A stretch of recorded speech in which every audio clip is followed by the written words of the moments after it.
Stephen नाम का एक शहर था। वहाँ एक परिवार रहता था। उसमें एक पति पत्नी सुमेध मलिका और उनके 2 बच्चे थे। सुमित अपने आगे की पढ़ाई के लिए देश से बाहर गया था और सुमेलिका एक बहुत बुरी लड़की थी। वो बहुत घमंडी, कम बोलने वाली और एक खड़ूस लड़की थी। कोई भी उससे बात करना नहीं चाहता था। वो अपने मम्मी पापा से भी ठीक से बात नहीं करती थी। सुमित और मलिका दोनों सुमेलिका के व्यवहार से बहुत परेशान थे। अरे मल्लिका, सुमेलिका का क्या सोचा? क्या सोचा? मैंने तो कुछ नहीं सोचा। हम उसके व्यवहार को बदलने में क्या ही कर सकते हैं। अब जो भी होगा वो देखा जाएगा। हाँ, अब तो सब कुछ हरी पर ही छोड़ देते हैं। अगले दिन एक ब्राह्मण उनके घर भिक्षा मांगने आते हैं। अरे प्रभु जी, हमारे भाग्य ही खुल गए उन्हें देखकर। सुमित खुशी की मारी दौड़ा दौड़ा मलिका के पास जाता है और उसे ये खुशखबरी बताता है। अरे तो फिर देर किस बात की? उन्हें जल्दी से घर में लाकर स्वागत करते हैं। मल्लिका, उन वैष्णव को घर में बुलाकर उनका स्वागत करते हैं। क्या बात, आप दोनों बहुत चिंतित लग रहे हैं। हाँ प्रभु जी, एक परेशानी है जो हम दोनों को खाए जा रही है। हाँ बताइए, क्या परेशानी है? मैं उसका निवारण बताने में पूरी कोशिश करूँगा। प्रभु जी, हमारी एक बेटी है, उसका नाम सुमेलिका है। उसका व्यवहार बहुत बुरा है। वो बहुत ही खड़ूस व्यवहार करती है। आप कुछ समाधान बताइए। आपकी बेटी कोई साधारण लड़की नहीं है। क्या वो एक साधारण लड़की नहीं है? तो फिर वो कैसी लड़की है? वो तो आपको आगे जाके हरी कृपा से पता चल जाएगा। बस आप सब्र रखिए। और फिर वो ब्राह्मण मुस्कुराकर चले जाते हैं। सुमित मलिका उनकी बातों पर विश्वास कर लेते हैं। सुमेलिका को स्कूल जाना बिल्कुल पसंद नहीं था और क्लास में 2 लड़के थे जो क्लास के सभी बच्चों को परेशान करते थे। कभी उनका सामान छीन लेते थे तो कभी सब बच्चों के सामान फेंक कर मारते थे। वो दोनों लड़के जानते थे कि सुमेलिका का व्यवहार साधारण नहीं है, इसलिए उन्हें सुमेलिका को परेशान करने में मजा आता था। एक दिन वो दोनों लड़के सुमेलिका की एक डायरी उसके बैग में से चुरा लेते हैं। सुमेलिका उस डायरी को बहुत छुपा कर रखती थी, यहाँ तक कि उसके मम्मी पापा के अंदर भी उसे देखने की हिम्मत नहीं थी। सुमेलिका उसमें कुछ चित्र बनाती रहती थी। जब उन दोनों लड़कों ने उसकी डायरी चुपके से लेकर वो चित्र देखे तो वो दोनों हंसने लगे, क्योंकि वो बहुत अजीब थे।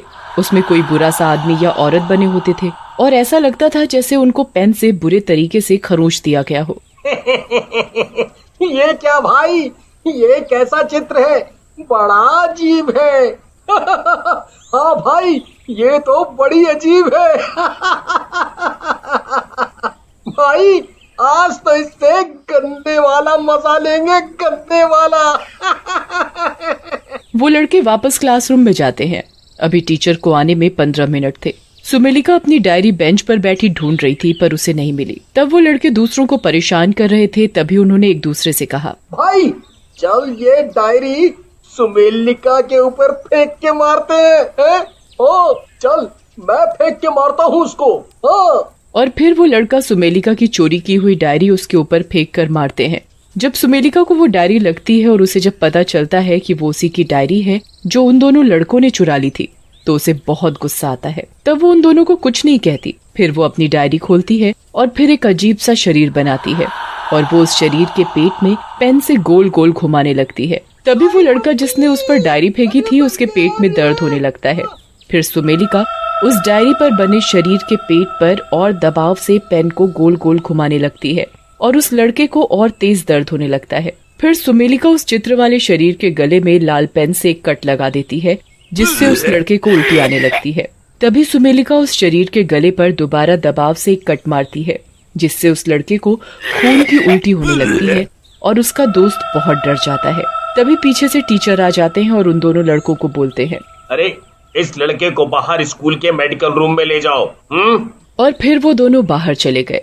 फिर टीचर सुमेलिका के पास आते हैं और उससे उसकी डायरी छीन लेते हैं और उस शरीर वाले चित्र को देखते हैं और उस पर कुछ लिखकर उसे दे देते हैं। सुमेलिका जब उसे देखती है तो उसे कुछ समझ नहीं आता, क्योंकि उस पर C+ लिखा होता है और वो टीचर की तरफ सिर उठाकर देखती है। ये तुमने जो भी बनाया है बहुत बुरा है, कलाकारी के लिए भी और किसी की जान के लिए भी।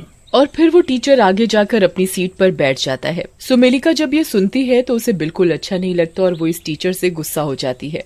फिर जब टीचर सभी बच्चों को खड़े होकर पढ़ा रहा होता है तो सुमेलिका फिर अपनी डायरी निकालती है और फिर एक अजीब सा शरीर बनाती है और अपनी लाल पेन निकालती है और उस शरीर के सिर पर जोर से पेन से घोंप देती है और तभी टीचर का सिर जोर से फट जाता है और उसमें से खून का फुहारा निकल जाता है। क्लास में बैठे सारे के सारे बच्चे डर जाते हैं, लेकिन सुमेलिका के साथ में बैठी एक लड़की इशिता उसे चुपके से देख रही होती है और वो देखती है कि टीचर को इस तरह मरते हुए देखकर सुमेलिका मुस्कुरा रही है और इशिता ये देखकर घबरा जाती है। तभी क्लास का मॉनिटर क्लास से बाहर जाकर ये बात वॉचमैन को बता देता है और वॉचमैन टीचर को हॉस्पिटल ले जाता है। थोड़ी ही देर में स्कूल की छुट्टी हो जाती है और सुमेलिका के घर पहुंचने से पहले इशिता उसके घर पहुंच जाती है।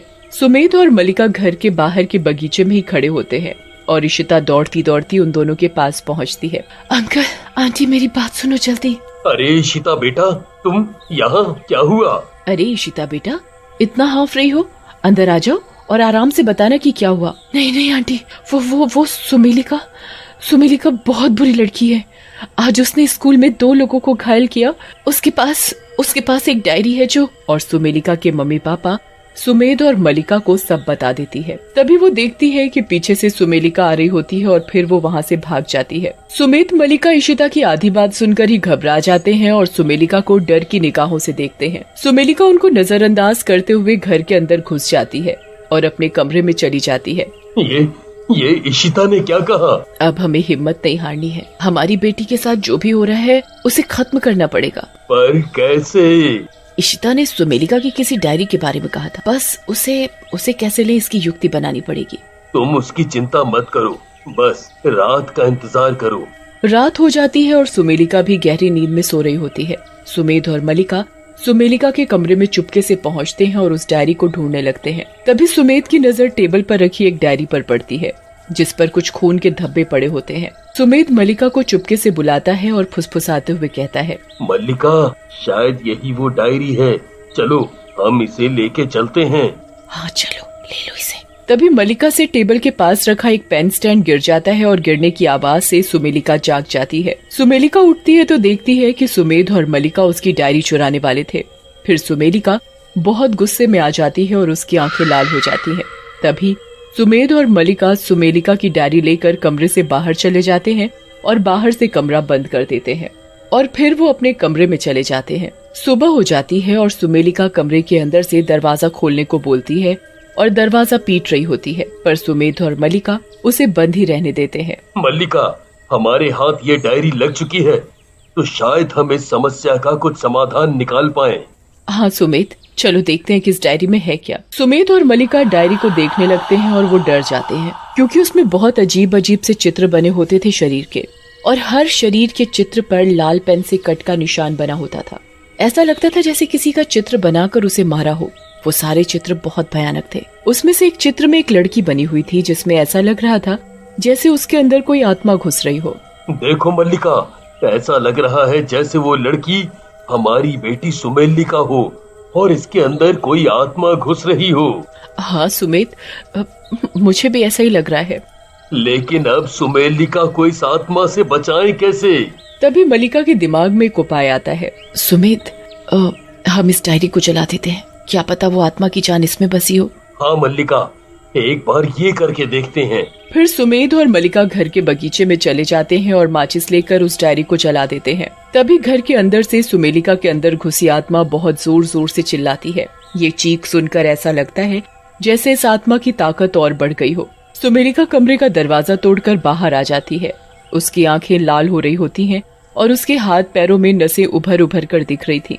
सुमेध और मलिका बहुत डर गए और बगीचे में चले गए। तभी वहाँ सुमित आ जाता है। माँ, पापा, मैं आ गया अपनी पढ़ाई खत्म करके। सुमेध और मलिका सुमित को भाग जाने को बोलते हैं। आप दोनों मुझे भगा क्यों रहे हो और आप दोनों इतना डरे हुए क्यों हो? फिर सुमेध और मलिका सुमित को सब कुछ बता देते हैं। सुमित बहुत चौंक जाता है। तभी उसकी नजर बगीचे के कोने में पड़ी एक गुड़िया की तरफ पड़ती है। माँ, पापा, देखो वहाँ क्या पड़ा है। सुमेध मलिका सुमित के साथ चले जाते हैं। इतने में सुमेलिका वहाँ आ जाती है। वार करने के लिए पास में रखी कैंची को उठा लेती है। वो वहाँ आ ही रही होती है। तभी सुमेध अपने हाथ में रखी माचिस से उस गुड़िया को जला देती है और वो आत्मा सुमेलिका के शरीर से निकलकर गायब हो जाती है और सुमेलिका बेहोश हो जाती है।